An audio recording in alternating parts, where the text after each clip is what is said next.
Pastor Samuel Ferreira, seja bem-vindo, tudo bem com o senhor? Boa, cara, Ele tá ótimo. é autor desse livro, quem mostra aqui, com a palavra O Português, né? Um livro que fala do português com citações bíblicas, que ensina a etimologia das palavras também. A sua formação é? Eu sou pastor, teólogo. E aí eu fiz pós-graduação em letras, Aham. porque eu fui para o interior. Sim. Eu me formei aqui em Belo Horizonte, em 81, fui para o interior, chegando lá, já fui chamado para lecionar, porque na minha época, 30 anos atrás, pastor é professor, é doutor, é tudo quando chega no interior, entendeu? E aí fui chamado para lecionar e comecei a lecionar e achei que eu precisava estudar. Daí eu procurei uma maneira mais rápida de me aperfeiçoar na língua portuguesa, que foi fazer uma pós-graduação, que naquela época estava começando as pós-graduações no Brasil. Que bacana, né? Que bom. A gente assim, fica até encorajado de ver ouvir essa fala do senhor e ver o seu exemplo, porque muitas vezes as pessoas pensam, não preciso estudar, eu faço de qualquer jeito mesmo, né? E estou indo lá para o interior, vou pastorear uma cidadezinha pequena, então não tem necessidade. E, na verdade, em qualquer lugar em que você esteja, a melhora no serviço, ela se dá quando você busca cada vez mais capacitações, né? É o estudo. É uma vergonha quando o ex-presidente Lula dizia na mídia que não precisava estudar, que nunca... Né, porque ele foi presidente sem diploma estudar. Dele era lá, torneiro mecânico, não sei o quê. Outra vez foi a Ivete Sangalo, que falou, não quero ler livro não, eu prefiro ouvir uma música e tal. Poxa, é uma vergonha uma personalidade falar um negócio dele. Fica calada, não diga nada. Né? Bonita é a propaganda do Itaú, que falou, olha, que fala estimula a leitura de livro. Não é, rapaz? É uma vergonha, uma personalidade ir para a televisão para dizer um negócio desse, que não gosta de ler, que não sei o quê. Cara, fica calado, não diga uma palavra. Porque você imagina se ele tivesse pastor Samuel no café com a gente da manhã hoje, hein? Esse Rapaz... é faísca lá hoje. Mas então, como é que surgiu essa ideia do senhor escrever esse livro, né? E fala um pouco do livro propriamente dito. O que o senhor trata no livro? Porque eu dei uma olhada bem rapidinho e vi a etimologia de várias palavras aqui colocadas.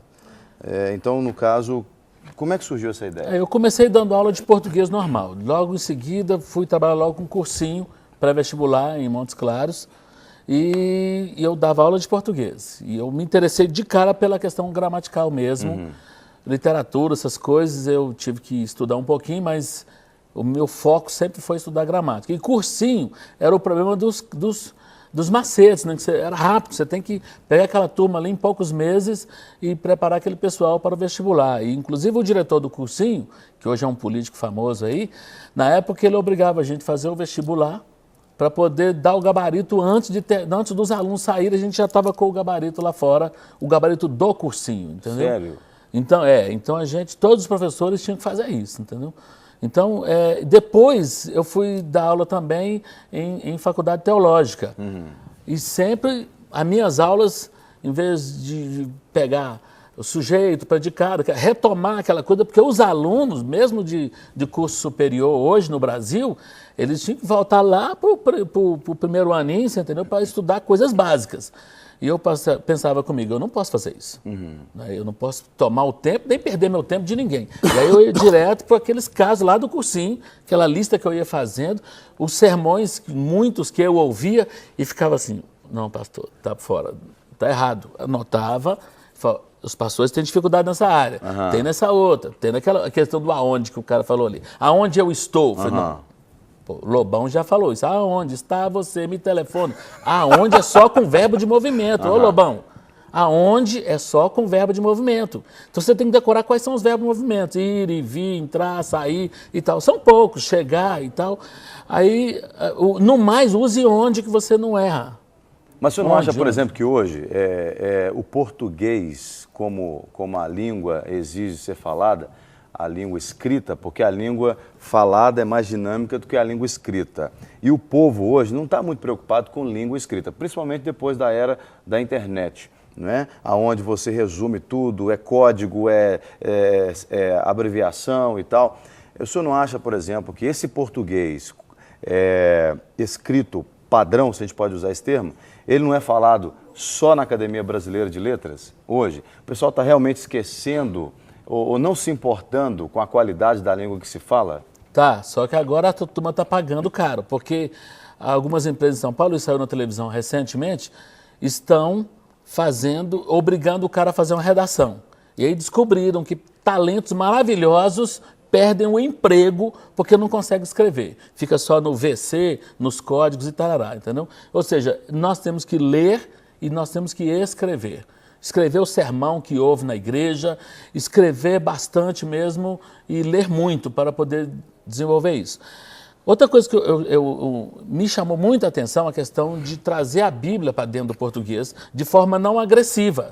Então eu fiz um livro que não é um livro religioso. Alguém falou assim, é um livro religioso para evangelizar? Eu falei, ele serve para evangelizar, mas não é um livro religioso. Ele é um livro de português, em ordem alfabética, são 1.140 verbetes.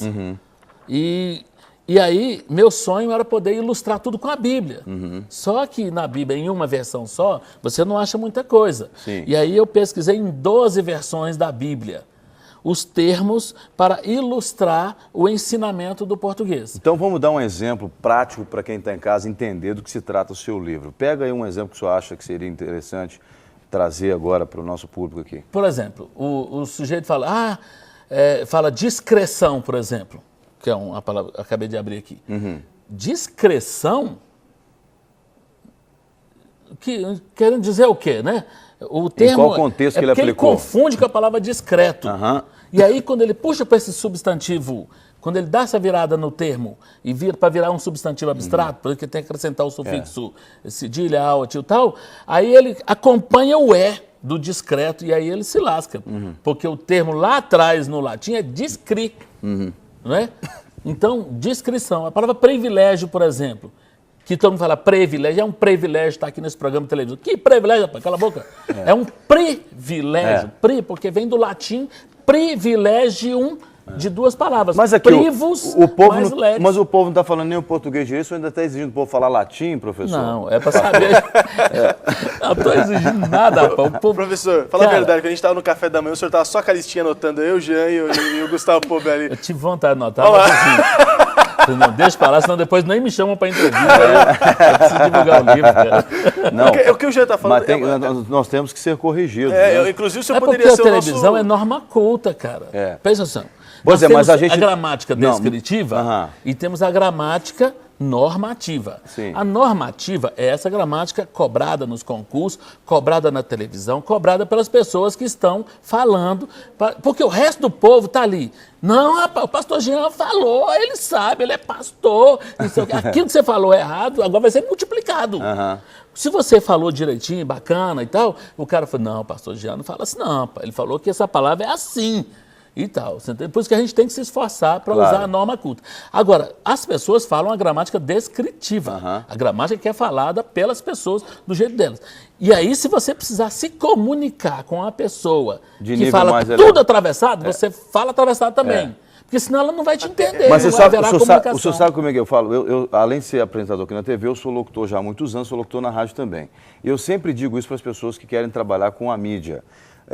Quando você abre o microfone, ou até mesmo lá no púlpito da igreja, é inadmissível você usar um português muito coloquial. Você pode até usar em casos específicos, mas numa conversa informal, a gente pode falar, você vai, você tá bom, a gente pode falar. A língua é quase uma coisa sagrada, entendeu? Cada povo tem a sua, deve cuidar dela. Há muitas iniciativas para destruir a língua, inclusive no Congresso Nacional. E a Academia Brasileira de Letras, que é a guardiã da língua, é ela que diz, pode, não pode, no final das contas, ela é quem diz. Porque a língua não tem uma lei, não sei se você sabe disso, acho que o povo nenhum sabe disso. Não existe uma lei que regula a língua. Os caras do Congresso ficam lá tentando fazer algumas coisas e tal, mas não é. A Academia Brasileira de Letras, quando foi fundada, o primeiro objetivo dela é ser a guardiã da língua. Ela tomou para si essa responsabilidade. Então, um termo, por exemplo, como a palavra membra, que a gente usa na igreja, que a gente toda a vida abominou o termo, porque é esquisito, é um substantivo sobrecomum, ele tem uma mesma forma para o masculino e feminino, como a palavra ídolo, a palavra testemunha, que você usa a mesma forma para tanto o masculino quanto o feminino. A palavra membra foi colocada este ano, porque eu acompanho sempre essas coisas, no VOLP, o Vocabulário Ortográfico da Língua Portuguesa, que está disponível no site da academia, que é www.academia.org.br. Você clica na guia Nossa Língua e dentro dela a busca no vocabulário ortográfico. Quando eu coloquei lá membra, eu estava terminando o livro para mandar para diagramação e a palavra estava lá. Então já existe a palavra. Mas então, é porque a academia colocou. Então os membros da igreja agora podem usar a palavra membra sem medo, né? É como se fosse substantivo de 2 gêneros. Um para um gênero masculino, outro para o feminino. Então, uma outra palavra que o povo usa muito também, que é errado, é menas. Ah, pelo amor de Deus. Essa não foi colocada ainda não, né? Pelo amor de Deus. Essa não foi colocada ainda devagar, poxa. Então, essa não foi colocada. Essa aí não pode colocar, Chama o médico aqui, chama o médico para medir a pressão aqui do pastor Samuel. Menos não dá, né, doutor? Não, menos não dá. Eu entrevistei o Lula na segunda campanha dele, alguma coisa assim, e ele falou menos, eu falei, não, faça não, poxa. E seja, pastor? Menos... Seja. Não, seja tem... Gente, para de ficar, vocês estão machucando o professor, não, porque não tem uma base, não tem um lugar para você pegar, para você falar, não, então tá, então não tem jeito, por causa da origem latina. No caso da membra até tem uma... seja e esteja. Antigamente o pessoal falava, seja preso, esteja preso, que era o policial analfabeto que prendia as pessoas. Policial analfabeto. Pastor Samuel, para mim ganhar esse livro aí, Pô, pra mim não, faz assim não. Ele cantou pra mim na música, eu fiquei olhando, mas tava certinha. Não, tava certinha, tava bacana. Tava bacana. Não, mas eu sei o que ele ficou observando. Se você ia colocar verbo depois do mim. Porque o pessoal fala assim, me dá isso aí pra mim comer, né? Mim não come nada, mim não veste nada, mim não conjuga verbo, né? Só lá na tribo que fala assim, gente. Mim faz. Mim explica a palavra, mim ensina. Professor, uma pergunta. Existem, claro, existem erros que... Mim não é sujeito, tá certo? Ele é sempre um objeto. Já tá rindo aqui, quase infartei o senhor. Se o senhor ficar aqui uma semana... Cara, eu sou hipertenso, eu vou avisar de uma vez. Não, se o senhor ficar aqui uma semana... 3 remédios, rapaz. Se o senhor ficar aqui uma semana, você vai tomar 5. Você vai tomar Professor, 5 remédios. Agora, o erro que o senhor tem visto mais presente na língua portuguesa, porque tem aqueles erros que o pessoal realmente são coisas até... Que a língua portuguesa é uma língua muito rica, muito complicada até mesmo de aprender, é uma língua bem complexa, digamos, de passagem, até mesmo para quem fala o português. Mas, assim, um erro que o senhor tem dito, olha, esse aqui é um erro fatal, que geralmente eu vejo passar e que as pessoas não corrigem. Tem alguns que o senhor poderia tem privilégio, tem degladiar. Degladiar, tem até um twitteiro que mandou aqui, é um privilégio twittar. É o privilégio, é o degladiar, você entendeu? Nossa, coisa demais. A Aline Barros, quando gravou a música... Ele vai citando o nome, né? Não, eu dei o meu livro para ela, eu tive com ela, inclusive. Não, mas então, se eu falei, olha, eu comentei você aí, tá bom? Se eu for contar defeito, o senhor não fala, não. O senhor conta só elogio. Não, senhor, mas ela cita nome, se divertiu e tal. Não, a música dela é maravilhosa, que fala, pois por tuas mãos foram criados e tal. Quando ela lançou a música, ela gravou Foram Criadas, e foi pra Xuxa e cantou aquilo lá, e o país inteiro, eu e todo mundo tava cantando. Pois por tuas mãos foram criados. Foram aonde, rapaz? Foram no futuro. Mas com Altil? Ela queria dizer passado, rapaz. Mas na escrita tava com lá no primeiro disco dela tá desse jeito, depois ela regravou e consertou. Quebra o galho aí, isso se chama silabada, você tira a sílaba tônica, que era F, foi uma pernada na língua, isso não foi silabada. Foi uma pernada na língua. Então, silabada, coisa que os poetas cometem muito.